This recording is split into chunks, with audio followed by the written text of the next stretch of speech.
સંસ્કારી નગરી વડોદરા છેલ્લા 2 દિવસથી ચર્ચામાં છે, કારણ કે જે ગરબા ગ્રાઉન્ડ ઉપર જે ખેલૈયાઓ હોય છે એ ઇન્સ્ટાગ્રામ પર કે સોશિયલ મીડિયામાં રીલ બનાવવાના ચક્કરની અંદર એ કપલો ચુંબનનો વિડીયો બનાવે, પછી સોશિયલ મીડિયામાં વાયરલ થાય. આને કારણે આખા ગુજરાતની અંદર હોબાળો મચી ગયો છે. સાધુ સંતોથી માંડીને સામાન્ય લોકો પણ એવું કહી રહ્યા છે કે કમસે કમ માતાજીના જે સ્થળ પર છે એની તો આમન્યા રાખો, કારણ કે ગુજરાતના જે ગરબા છે એ ગુજરાતની સંસ્કૃતિ છે અને ગુજરાતની સંસ્કૃતિની અંદર જ્યારે માતાજીની ભક્તિ અને શક્તિમાં લોકો લીન થઈ જાય અને એવા સમયે આવી અશ્લીલ વાતો સામે આવે એનાથી લોકો મોઢું મચકોડે છે. હવે આજે હું તમારી સાથે એ વાત કરીશ કે યુનાઇટેડ વે ગરબાની અંદર જે વ્યક્તિ 36 વર્ષથી સતત ગરબા ગાય છે અને આખા વર્લ્ડ લેવલે જેમનું સિંગર તરીકે જાણીતું નામ છે એવા અતુલ પુરોહિતે હમણાં જે આ કિસિંગની ઘટનાઓ વિશે પોતાની અભિપ્રાય આપ્યો છે અને એમણે સલાહ બી આપી છે. તો આના વિશે હું તમારી સાથે વાત કરીશ. મારું નામ રાજેશ શાહ છે અને તમે જોઈ રહ્યા છો ગુજરાતના સૌથી મોટા ડિજિટલ ન્યૂઝ પ્લેટફોર્મ ખબરછે.com.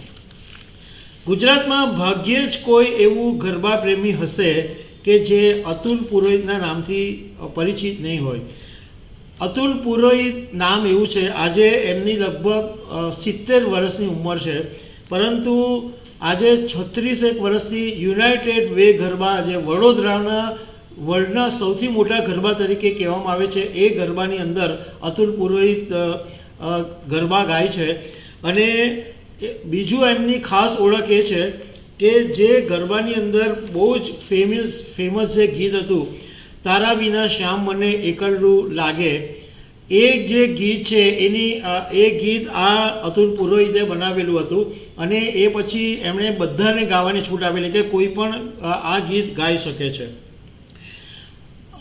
એમણે જ્યારે આ ઘટના બહુ જ ચર્ચાનો વિષય બની ત્યારે એમણે પોતે મીડિયાને પોતાનો અભિપ્રાય આપ્યો છે અને એવું કીધું છે કે આ છેલ્લા 2 દિવસથી જે ઘટનાઓ બની રહી છે એ સંસ્કારી નગરી વડોદરાને લાંછન લગાવી રહી છે. અને એમણે એવું કીધું કે આ બહુ જ દુઃખદ બાબત છે અને સાથે સાથે એમણે એમ બી કીધું કે તમે જ્યારે ગરબા રમો ત્યારે તમારી લાગણીઓને કાબૂમાં રાખો. તમારે એટલીસ્ટ એટલું તો વિચારવું જોઈએ કે તમે કઈ જગ્યાએ છો, તમે ક્યાં ઊભા છો, તમે ક્યાં રમી રહ્યા છો, એનું તો તમારે ધ્યાન રાખવું જોઈએ ને.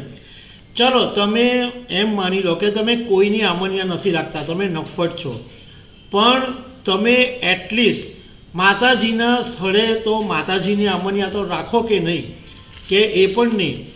આ અતુલ પુરોહિતે પછી એવું કીધું તમારે જેટલો બી પ્રેમ કરવો હોય એ તમે ઘરે કરો, તમારા બેડરૂમમાં તમે પ્રેમ કરો, પણ જાહેરમાં તમે આવું કરો એ વાત શોભતી નથી.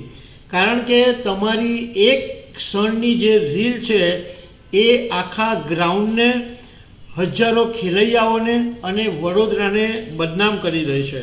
એમણે એમ કીધું કે યુનાઇટેડ વેનું ગ્રાઉન્ડ હોય કે કોઈ પણ ગ્રાઉન્ડ હોય એ 10 દિવસ માટે માતાજીનું મંદિર હોય છે અને માતાજીની આરાધના કરવી એ બધાની ફરજ છે.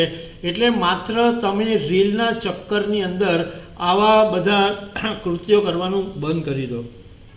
આ અતુલ પુરોહિતે અગાઉ પણ ગયા વર્ષે પણ એક વાત કરેલી હતી અને હું પણ તમને એ વાત કહેવા માગું છું કે વડોદરા એવું શહેર છે કે જે પ્રાચીન ગરબા માટે બહુ જ જાણીતું છે.